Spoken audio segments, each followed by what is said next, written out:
Yeah, we finally have a box office to talk about. It's been too long. It has been a long time. You know, we had a record-breaking year in 2019 with $42 billion globally, and then mid-March, we had to shut down entirely, kind of all across the world. And it's been 5 months of not operating. So we're very excited that this past weekend we had our first new movie and safety protocols in place to welcome back our patrons. So where do you think the turn came from? Is it about just states loosening regs? Is it about having protocols finally ready to go? Is it about something further in the channel regarding studios? Why now, do you think?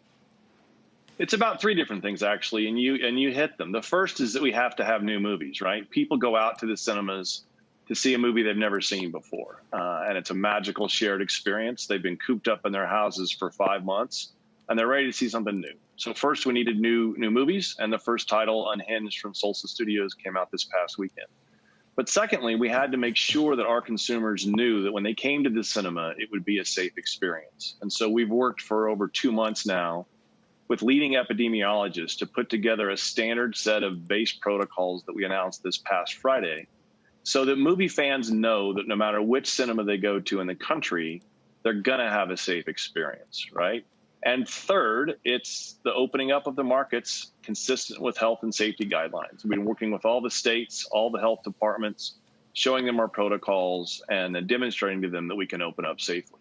We're not done with that yet. There are still some states that are closed to us, but we think they're going to open up soon. And so we're very excited about the first step we took this weekend with Unhinged.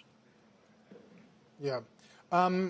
Where's your head on pricing? What should theater goers expect to see in the way of ticket costs?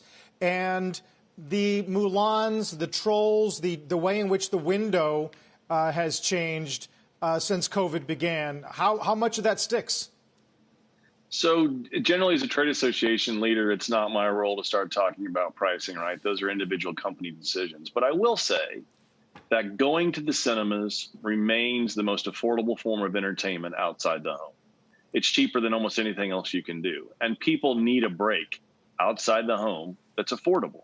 Typically, the movie theater business does extraordinarily well during recessions. And, you know, even though the stock market's roaring right now, there are a lot of people hurting in the United States and across the world. And so we think, having been cooped up in their houses for 5 months, maybe having a little strain on their disposable income, the chance to go out and see a new movie in a safe environment at an affordable ticket price means that people will come back strongly to cinemas. As for competition with streaming and movies moving off the calendar to go to the home, I would say that those are unique decisions to a pandemic, right? I mean, we weren't operational for 5 months. In order for some movies to make some money, they got pulled from the theatrical release calendar because we just simply weren't open and had to go to the home. But I point out that the vast majority of the movies that have been scheduled over the past 5 months have indeed been delayed for theatrical release later. And that's what we're seeing now with Unhinged this past weekend, New Mutants this coming weekend, and then Christopher Nolan's Tenet on Labor Day weekend. So we're very excited about the movies that were delayed for theatrical release now that our cinemas are opening up again.